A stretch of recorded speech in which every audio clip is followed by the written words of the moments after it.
The Garden Report is brought to you by Prize Picks and the Game Time app. Hey, Brian Manning here, Noah Dalzell alongside, and the Celtics, they did it again. 24-point deficit in the fourth quarter, starters sit, and just a massive letdown game. I told Mike Curtis, who covers the Mavs, Noah, these are the games that the Celtics are at their worst. No Davis, no Washington, no Luka, of course, here with the Mavs, so... Kyrie, still a formidable opponent on that side. He brought defensively early in this game. You could see all the steals and deflections and everything else. Spencer Dinwiddie, as well as Klay Thompson, and a scorching prime Klay Thompson. Come out and jump on the Celtics early and decimate them, keep them down double digits throughout, and only build on that lead into the second half before the bench players made a dent in the fourth quarter and end up losing this one. So. Are we back at square one after that 4-game winning streak, after all the good things we saw on that road trip, the comeback, the Cavs win? Is this just the seesaw continuing?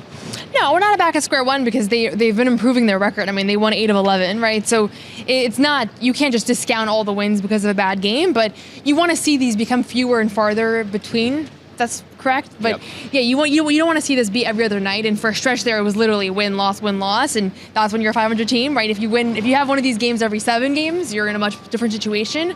The thing is, they're so predictable, these games. They really are, and I almost feel like we need to start making these videos before the game because we knew this was going to happen. It almost happened in Philly before they hit 14 coming back from the three. road trip. They've lost every game coming back from the road trip, it feels like, of late. So I think it's 3 straight home losses or 3 or 4 home losses.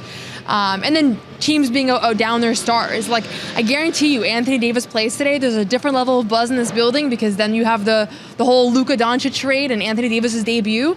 I guarantee you we see a different effort. Game. And that's something that you probably come into today thinking he's going to play. Yeah, I thought he was going to play. He's ruled out pretty late in the day, so that probably just takes all the air out of them. I mean, you get it. Like, you understand why that happens, but for it to happen over and over and over again. And I didn't love the post-game reaction overall. I know they stressed the road trip thing. I know you were a little confused about why that's a thing, too.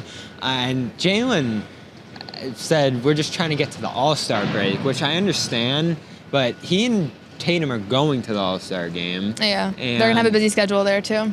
And there's still 3 games left, and 3 difficult games in New York, Miami, which could be, a kind of letdown game, too, given what they're going through right now. And then San Antonio, who's revamped and dangerous to end the first half of the schedule here. So they can't just fast forward to the break and think that the rest and rejuvenation of those, 4 or 5 days or whatever it is just going to automatically fix their problems here, especially since they've been ones that have popped up all season.